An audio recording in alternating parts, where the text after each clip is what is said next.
High বন্ধুরা, কেমন আছো সবাই? আজকে শুক্রবার দিন, পবিত্র জুমার দিন। ভালো মন্দ কিছু না রান্না করলে হয় বাচ্চাদের জন্য, তাই আজকে ভালো মন্দ কিছু রান্না করতে নিলাম।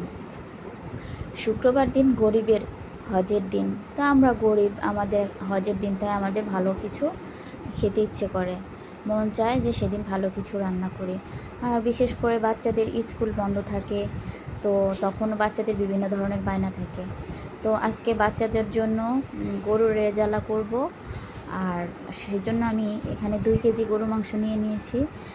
মাংসটাকে একসাথেই কষায় নিব, কষায় আমি পরে 2 ভাগ করে নেব। তো এখানে মাংসটাকে ভালো করে কষায় নিতেছি। তো ভাবতেছি গরুর রেজালা করব, এর সাথে বাচ্চাদেরকে একটু পোলাও করে দেই। তো বাচ্চাদের জন্য এখানে আবার রাইস কুকারে পোলাও বসিয়ে দিলাম। তো পোলাওটা বসিয়ে দিচ্ছি, ওইখানে আবার গরুর মাংসর কাছেও যাচ্ছি বারবার, যে গরুর মাংসটা নেড়ে ছেড়ে দিয়ে আসছি, ওইখানে পোলাওটাও হচ্ছে। এই যে এখানে আমি 2 ভাগ করে নিলাম।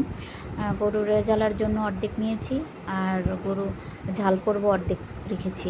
তো এখানে আমি গুঁড়ো দুধ দিয়ে দিয়েছি, বাদাম বাটা, কিশমিশ বাটা, পোস্ত বাটা দিয়ে দিয়েছি, একটু চিনি দিয়ে দিয়েছি, পরিমাণে একটু ঘিও দিয়ে দিয়েছি। দিয়ে এখন এই যে ঘি দিয়ে দিয়েছি, এখন নাড়াচাড়া করে এই যে হয়ে গেল গরুর রেজালা। খুবই মজা হয়েছে। এখানে আমি একটু হলুদ মিক্সড করে গরুটাকে ঝাল ঝাল করে এখন নামিয়ে নিব।